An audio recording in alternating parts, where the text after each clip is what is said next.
రాష్ట్రంలో 6 గ్యారెంటీలు అమలవుతుంది. 6 గ్యారంటీల మాట పక్కన పెడితే అసలు సీఎం గారు అసలు సీఎంగా ఉంటున్నారా లేదా అనేది ఒక డౌట్. ఎందుకంటే ప్రజాపాలనని గాలికి వదిలేశారు. ఇచ్చిన హామీలన్నీ తుంగలో తొక్కేసి ముఖ్యమంత్రి అయ్యేదాకా ఒక మాట, అయిన తర్వాత ఇంకో మాట చెప్తున్నటువంటిగా పద్ధతుల్లోనే కనిపిస్తూ ఉంది. ఈరోజు ప్రజల్లో అన్ని వర్గాల్లోనూ అన్ని రంగాల్లో ఉన్నటువంటి వాళ్ళందరూ కూడా ఈరోజు వ్యతిరేకతని చాలా తీవ్ర స్థాయిలో వ్యక్తపరుస్తూ ఉన్నారు. కానీ వాళ్ళు మాత్రం గ్రౌండ్ రియాలిటీకి దూరంగా ఈరోజు మేమంతా బాగానే చేస్తున్నాము అన్న ధ్యాసలోనే ఉంటున్నారనేది మాకు అనిపిస్తూ ఉంది. ముఖ్యంగా ఈరోజు మీరు ఏవైతే ప్రజలకి నమ్మించి మోసం చేశారో, ముఖ్యంగా గిరిజనుల గుండెల మీద తన్నారో, వాటన్నిటికీ మూల్యం చెల్లించుకునే సమయం దగ్గరలోనే ఉందని మేము చెప్తా ఉన్నాం. అయితే గ్రామాలలో రైతులకు రైతు బంధు నేను చేస్తూనే ఉన్నాం అని చెప్పేసి రేవంత్ రెడ్డి సీఎం అంటున్నారు. దీని మీద ఇప్పుడు చేస్తున్నానని అంటున్నారండి. కానీ మీరు ఎంత చేశారు, ఎంతమందికి చేశారు అనేది కూడా మీరు లెక్క చేసుకోవాలి. మీరు గతంలో చెప్పినప్పుడేమో ఏ రకంగా ఇస్తుంది ఎమ్మటే నేను ఒక డేట్ ఫిక్స్ చేయడం, ఆ డేట్ ప్రకారం మీకు వచ్చేస్తుంది, లేకపోతే ఇట్లా చిటికేస్తాను అయిపోతుంది అన్నారు. కానీ ఇప్పుడు వచ్చేటప్పటికి దానికి ఎలా కట్ చేసుకోవాలి, ఎంతమంది రైతుల్ని మనం డిలీట్ చేయొచ్చు, ఏ రకంగా డిలీట్ చేయొచ్చు, దానికి రకరకాల కండిషన్స్ అవి ఇవి పెట్టేయడం, 1 ఎకర్కి ఒకసారి ఇస్తా, 2 ఏకర్స్కి ఒకసారి ఇస్తా, ఇంత అమౌంట్ ఇస్తా, ఇట్లా అంటుంటే ఈరోజు రైతు నష్టపోవడం చాలా పెద్ద ఎత్తున ఒక మాట అయితే కనుక, ఈ రకంగా రైతుని అవమానపరుచుకుంటూ పనిచేయడం అనేది మాత్రం కరెక్ట్ కాదు.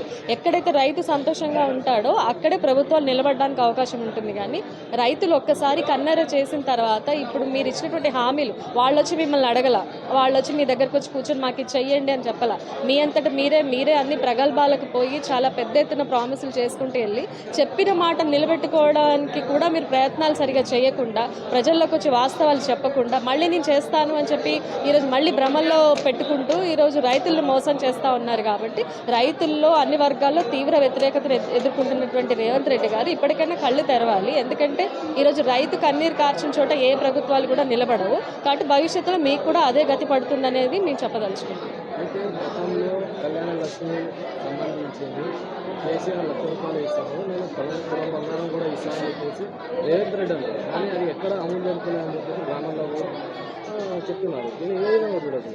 ఇప్పుడు అదేనండి, మహిళల్ని కానీ లేకపోతే చదువుకునే విద్యార్థులు స్కూటీలు ఇస్తా అన్నారు, లేకపోతే ఇంకోటి ఇస్తా అన్నారు, నిరుద్యోగులకు నిరుద్యోగ భృతి అన్నారు, అన్నీ చెప్తా ఉన్నారు. కానీ అది ఏది చేయలేదు. చేయకపోగా మళ్ళీ దాని మీద ఏం మాట్లాడకుండా ఇంకొకటి ఏదో డైవర్షన్ పాలిటిక్స్ చేసుకుంటూ లేకపోతే వేరే వాళ్ళని తిట్టడం, లేకపోతే పాత గవర్నమెంట్ తిట్టడం అది కాదు కదా. ఇప్పుడు ఆ గవర్నమెంట్ నచ్చిందా నచ్చట్లేదా పక్కన పెడితే ఈరోజు మిమ్మల్ని ముఖ్యమంత్రిగా ఎన్నుకున్నారు అంటే వాళ్ళు ఏదో కోరుకుని ఎన్నుకున్నారు కదా.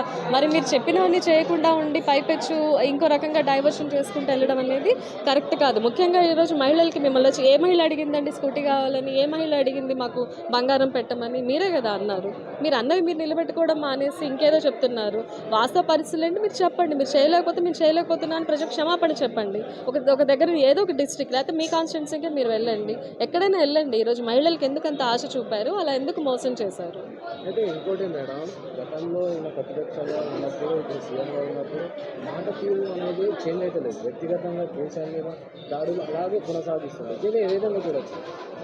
ఇప్పుడు హుందా రాజకీయాలు చేయాలనేది అందరి భావన అండి. అట్లీస్ట్ ఇప్పుడు ఈ జనరేషన్లో అందరికి కూడా ఎడ్యుకేషన్ లెవెల్స్ పెరిగాయి.